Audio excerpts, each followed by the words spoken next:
Saudara terlapor kasus tuduhan ijazah palsu Jokowi, Roy Suryo CS, akan kembali jalani pemeriksaan sebagai saksi di Polda Metro Jaya Rabu pagi ini.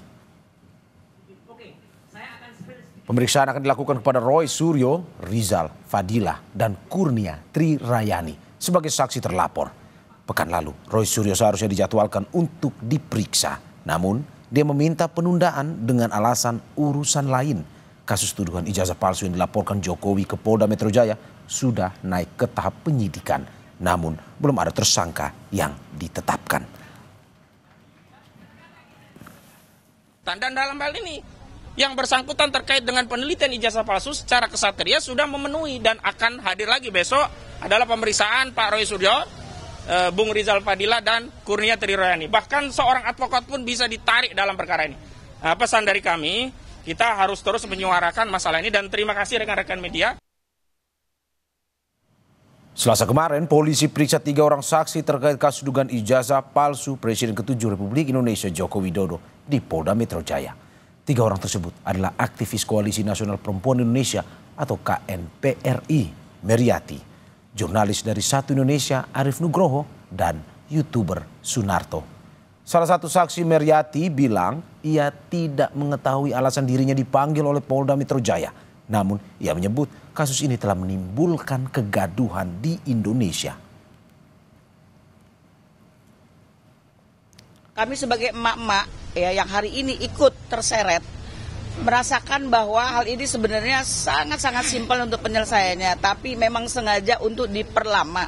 Kemudian diperbanyak lagi klaster yang dipanggil. Saya nggak ngerti tujuannya apa, yang jelas Indonesia sudah gaduh gara-gara kasus ini. Kita akan pantau bagaimana jalannya pemeriksaan Roy Suryo dalam kasus dugaan ijazah palsu Jokowi bersama jurnalis Kompas TV Triksi Valencia dan juru kamera Anggi Mendarwan di Polda Metro Jaya. Selamat siang Triksi, apakah Roy Suryo sudah tiba di Polda Metro Jaya untuk kembali diperiksa dalam kasus tuduhan ijazah palsu Joko Widodo?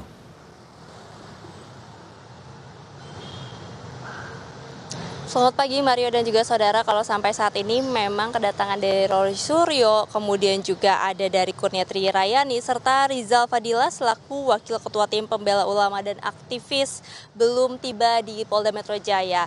Tadi kami mengkonfirmasi kepada kuasa hukum dari Roy Suryo dan lainnya, yakni Ahmad Kozinudin, bahwa diperkirakan ataupun juga disampaikan pada pukul 10 pagi rencananya ini akan tiba di Polda Metro Jaya.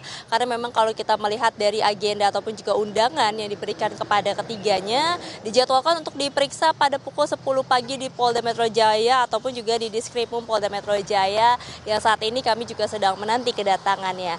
Lalu kemudian juga tadi memang disampaikan bahwa sebenarnya ketiganya ini ataupun juga dengan saksi-saksi lainnya dijadwalkan pada minggu lalu untuk dilakukan pemeriksaan. Tapi karena memang ada acara, ada juga rangkaian 17-an, maka dari itu diminta untuk dijadwalkan ulang pada minggu ini ataupun juga pekan ini. Kalau kemarin sudah dilakukan pemeriksaan kepada 3 orang saksi, yakni kepada Meriati, Arief Nugroho, dan juga Sunarto. Hari ini ada 3 orang lagi yang akan diperiksa seperti Roy Suryo, Kurnia Trirayani, serta Rizal Fadilah.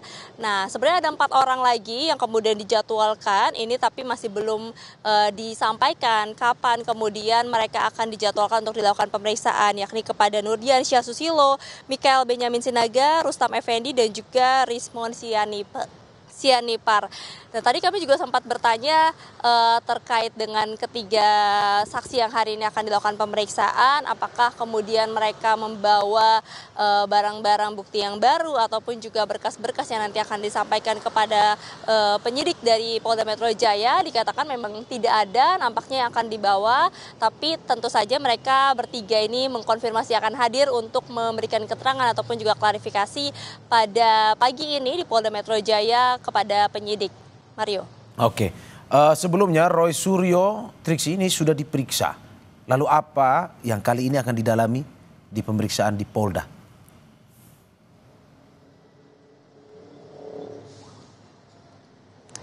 Sebenarnya masih tidak akan jauh berbeda dengan apa yang kemudian dilakukan pendalaman ataupun juga permintaan keterangan kepada saksi-saksi yang sebelumnya, Mario dan juga saudara, yakni tentu saja mengaitkan ataupun juga mencari tahu petunjuk terkait dengan kasus tudingan ijazah palsu milik Presiden ke-7 Indonesia Joko Widodo. Karena kalau kita melihat dari apa yang sudah naik ke penyidikan statusnya saat ini, setidaknya ada empat kasus ataupun juga 4 laporan. Yang pertama memang terkait dengan dugaan pencemaran nama baik, lalu kemudian juga ada 3 laporan polisi terkait dengan dugaan penghasutan orang lain. Nah, dari 4 laporan ini memang salah satunya adalah milik dari mantan Presiden ke-7 Joko Widodo yang sudah masuk pada bulan April di Polda Metro Jaya. Nah, terkait dengan apa yang kemudian akan dibahas, tentu ini terkait dengan rangkaian peristiwa, kemudian juga bagaimana terkait dengan penghasutan, penyebaran, termasuk juga terkait dengan benang merah antara satu saksi dengan keterangan saksi lainnya. Kalau kemarin disampaikan ada keterangan-keterangan yang dikonfrontir. Nah, pada hari ini tidak menutup kemungkinan akan ada juga keterangan-keterangan dikonfrontir kepada Roy Suryo CS. Nah, maka dari itu juga yang tadi disampaikan memang tidak ada persiapan khusus yang dilakukan, tapi kalau misalnya berkaca pada pernyataan Roy Suryo pada pemeriksaan terakhir pada bulan Juli, disampaikan ada beberapa pertanyaan yang dia memilih untuk tidak menjawab karena memang tidak ada hubungannya. Nah, ini juga sejalan dengan yang kemarin disampaikan, ada beberapa pertanyaan yang dirasa ini tidak sesuai atau korelasinya tidak ada dengan saksi-saksi tersebut yang dihadirkan kemarin ataupun juga dimintai keterangannya. Maka dari itu, Mario, apakah hari ini kita akan melihat pernyataan-pernyataan dari Roy Suryo CS terkait dengan pertanyaan dari penyidik ataupun juga keterangan-keterangan yang nanti akan dikonfrontir, apakah memang sesuai dengan laporan yang masuk, sesuai dengan dugaan-dugaan yang kemudian diberikan kepada Roy Suryo CS terkait dengan UU ITE, pencemaran nama baik maupun juga penghasutan yang memang ini dilaporkan kepada Roy Suryo dan juga 11 orang lainnya. Kita akan nantikan seperti apa pemeriksaan pada hari ini. Ini juga bukan yang pertama kali Roy Suryo diperiksa, tapi setidaknya sudah ada 3 kali Roy Suryo dilakukan pemeriksaan di Polda Metro Jaya untuk mendapatkan ataupun juga meminta keterangan terkait dengan laporan yang masuk terhadap dirinya. Mario. Terima kasih jurnalis Kompas TV Triksi Valencia dan juru kamera Anggi Mendarwan atas laporannya. Selamat bertugas kembali.